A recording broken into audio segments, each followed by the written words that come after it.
Interviewer certains de mes collègues, il y a vraiment une scission en fait entre mes deux mondes. Enfin, ce serait complètement contre la déontologie journalistique. Valentine Leroy est journaliste, graphiste et chargée de communication. La frontière est mince, mais pour elle, elle s'avère très claire. Elle commence sa journée dans une société spécialisée dans la finance. Donc je me charge de tout ce qui touche à la communication interne, communication externe, le social media. Ça reste majoritairement du design graphique puisque je m'occupe majoritairement en fait des vidéos et des plans de communication pour la RSE, la France, l'Espagne. Et ils ont emménagé ici pendant le premier confinement et du coup oui c'est tout neuf en fait. Avant c'était le Jiffy. Un peu avant la fin de mon Master 2, je suis partie au Liban pour faire mon stage de fin d'études.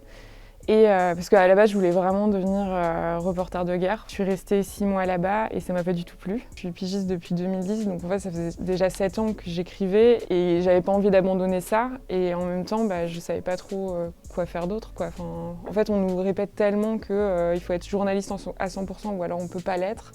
Dans tous les cas, je veux pas travailler en rédaction. Via le collectif de journalistes dans lequel je suis, tous les retours que j'ai, en fait, c'est... Le rythme en rédaction, ça me plaît pas. Le fait d'être pas spécialement bien payé pour ce qu'on fait, ça me plaît pas. Enfin, j'ai eu des gros problèmes d'argent où vraiment c'était très très compliqué.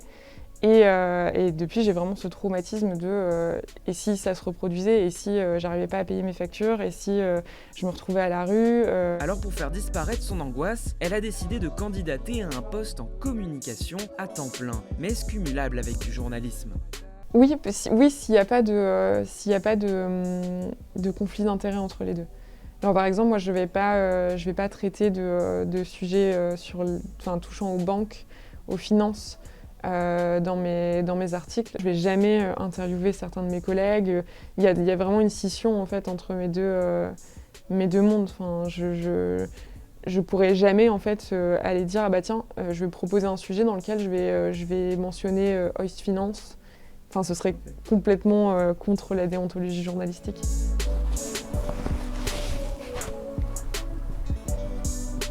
Hop. On est arrivé.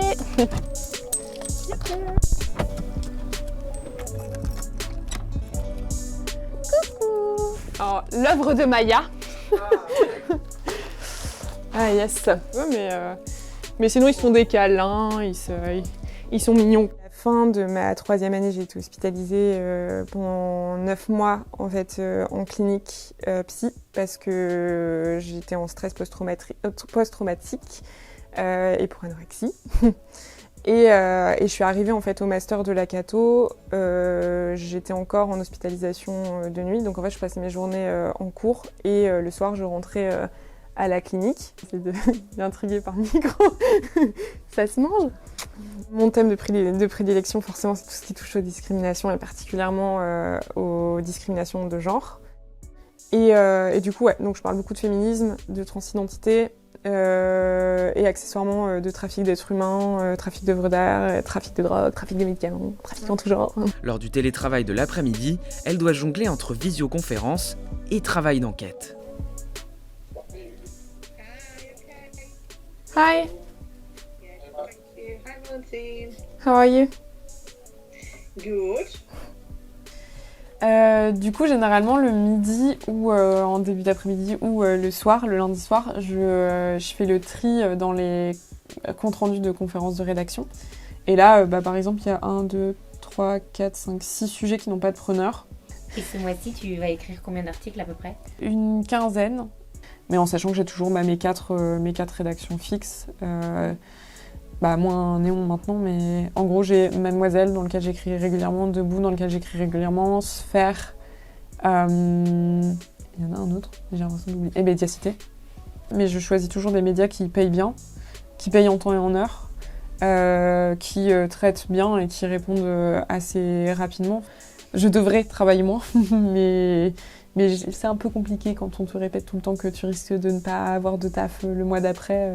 C'est compliqué de se dire je vais pas démarcher et tout. Puis maintenant c'est un rythme que j'ai pris quoi.